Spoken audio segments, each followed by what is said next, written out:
السلام عليكم، ازيكم عاملين ايه؟ والنهارده هنكمل نص دستة الجاتوه طلعت معانا ازاي، وليه قسمناها من 6 قطع عملناها 8 قطع لما لقينا حجمها كبير جدا. فهيعجبك الفيديو جدا. يلا بينا. لو عجبك الفيديو ما تنسيش لايك وشير وسبسكرايب لاكلات في مطبخك، وتشيري الفيديو لاكبر عدد من الناس عشان يوصلهم كل جديد. دلوقتي انا قسمت الاسبونج اللي احنا عملناه اهو ليه نصين.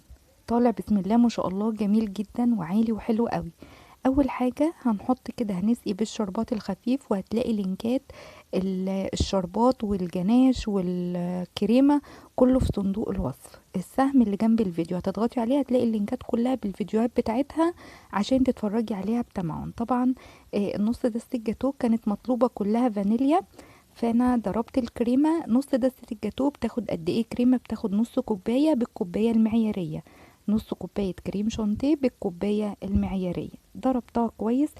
نص كوبايه بتاخد كوبايه ونص من الميه المتلجه، وبتاخد ربع كوبايه من السكر. وانا بطعم بكريمه لباني بودر، او حابه تطعمي بلبن بودر براحتك، مفيش اي مشكله. كريم باستري اللي انت عايزه تطعمي بيه براحتك. تمام. ضربتهم كويس جدا وطلعوا معايا بالشكل الجميل اللي انت شايفاه ده. بساوي الكريمة كده على الاسبونج اهو بالاسباتيولا كده، وبنسويها كويس جدا. بعد كده هنحط بقى الديسك التاني اهو، هنحطه بالشكل ده وهنسويه على بعضه. وبعد كده هنسقيه بالشربات الخفيف برضو عشان تحسي ان الاسبونج فيه طراوه كده وحلو. نص دستة الجاتوه بجد انا جيت اقطعها ل6 قطع لقيتهم كبار جدا، فقمت مقطعاهم ل8. تمام. هنشوف ازاي مع بعض دلوقتي. هنوزع برضو الكريم شانتيه كده على الوش ونسويه بنفس الطريقه اهو.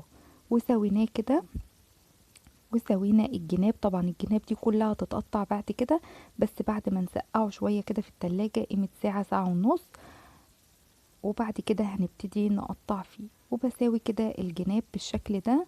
وبعد كده هندخله بقى الفريزر عشان يتجمد معانا اهو. هندخله بقى الفريزر عشان يجمد معانا. بعد ما دخلناه الفريزر حوالي ساعة او ساعتين، جبت اللي هناك دي مية سخنة كانت بتغلي، وحطيت فيها الطرنش بالشكل ده وبطلعها امسحه. وبعد كده اقوم قطعة كده. حلاوة الاسبونج يا جماعة لا تجمدوه قوي ولا تسيبوه مش متجمد قوي، يعني يبقى وسط. تحطيه في التلاجة. طبعا احنا ابتدينا ندخل على الشتاء حوالي ساعة ساعة ونص. بجد لما تيجي تقطعيه هتفرق معاكي في التقطيع. بصوا هتلاقوا التقطيعة طالعة مظبوطة ازاي ومتساوية. بنسوي بقى الجناب بالشكل ده اهو. بحط الترانش في مية سخنة واطلع امسحه بفوطة نظيفة، وبعد كده اقوم مسوية الجنب بالشكل ده اهو. تمام. فبيطلع معانا مظبوط جدا ومتساوي وطالع حلو جدا اهو. بصوا في مية سخنة والفوطة اهي جنبي، وبعد كده بقوم مسوية الجناب.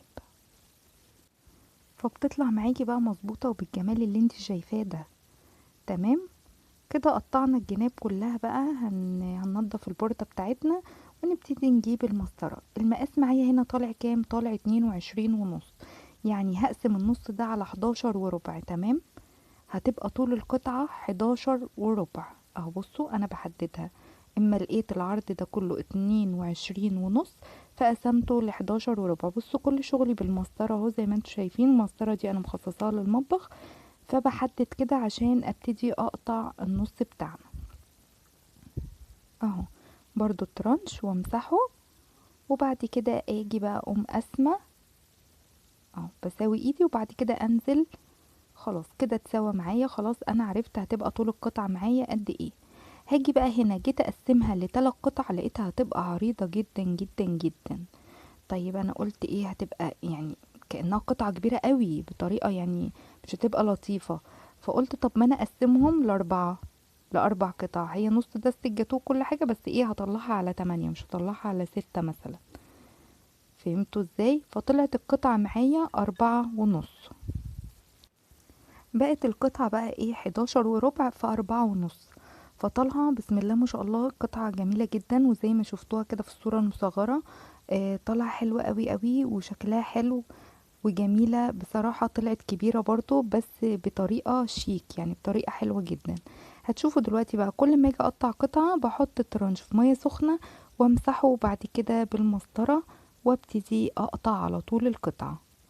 حددتها 4.5. جيت بقى للقطعتين الاخر عملتهم مثلث حتى عشان يبانوا معاكي كبار شوية، يعني ايه، عشان هما كانوا طالعين 8، فاضل 8 سنتي فهتبقى 4 و4، قلت لأ، هنعملهم مثلثين فهتبان القطعة معاكي كأنها أكبر في الحجم. اهو بنفس الطريقة بقى هنمشي الناحية التانية بنفس الطريقة.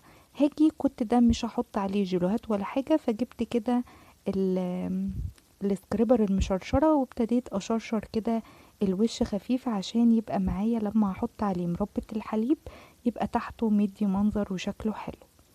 وهقطع على نفس التقطيعة بقى اللي قدام كده سويته، وهقطع على نفس التقطيعة اللي قدامي اللي انا قطعتها الاولانية، وطلعت معاكي احلى نص دستة جاتوه بزيادة كمان قطعتين، فطلع جميلة جدا. حابة لو انتي حابة تعمليها لأولادك هتبقى حلوة. 8 قطع همت لو انتوا حتى 4 أفراد، كل واحد قطعتين هتبقى جميلة جدا اهي. او لو حد جايلك وعايزة تعمليه وتحطيه في التلاجة، الموضوع سهل وبسيط جدا. من بطين 2 زي ما شفنا في الفيديو اللي فات عملتيهم بطريقة جميلة جدا. هنبتدي بقى نعمل التزيين الأخير. هنجيب بقى جيلو مانجا زي ما انتوا شايفينه كده، ده طبعا جيلو اللي هو المتحدة. ببتدي بقى احط كده، انا فاتحة الكيس فتحة صغيرة جدا جدا عشان ما تنزلش تغرق معايا، فبفتحها فتحة بسيطة قوي، لان طبعا في الفراولة كنت فتحتها جامد. فجيت في المانجا لما جيت فتحتها بقى فتحتها فتحة صغيرة. وبجيب كده ظهر معلقة وهبتدي ان انا اساوي بيها، فهعمل 3 كده من جيلو المانجا. طبعا بما انه مطلوب كله فانيليا، ممكن ان هو ابيض يعني، ممكن ان انتي تسيبيه كده تحطي عليه حاجات بسيطة. اي تزيين بقى، عندك جوزة الهند اللي هي المبشورة اللي هي بتبقى مجروشة كده وتخينة وعايزة تحطيها تمام، عايزة تحطي جيلوهات تمام، يعني على حسب ما تحطي. حابة تحطي وردات من الكريمة وتحطي فيها كريز وخلاص تمام، تبشري شوكولاتة وتحطيها، يعني افكار كتير جدا لتزيين الجاتو. فعلى حسب ما انتي حابة وعلى حسب ما انتي هتطلعي الاوردر او الناس حابة ايه، او كانوا قايلين لك على حاجة معينة بتبتدي ان انتي تشتغلي عليها.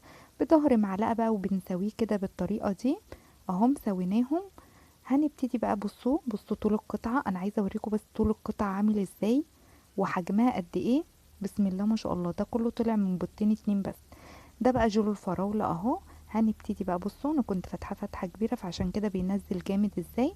هنعمل ال3 دول بجلو الفراولة كده، وهنسيب الاتنين اللي احنا كنا شرشرناهم كده بالسكريبر المشرشرة هنعملها بمربة حليب. هنشوف دلوقتي، هنجيب بقى ظهر معلقة كده ونبتدي نساوي الجيلو الفراولة بالطريقة دي. ايه رأيكم؟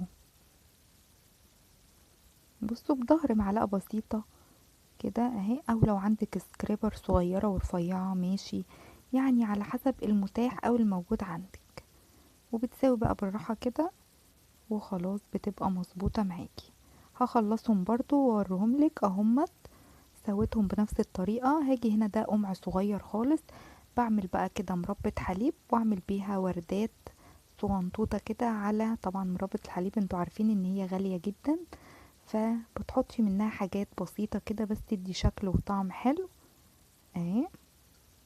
اغلى من الجيلوهات طبعا. كيس مربة الحليب ب50 جنيه، اللي هو كيس زي اللي انتوا شفتوه بتاع الجيلو كده اللي انا كنت بحط منه.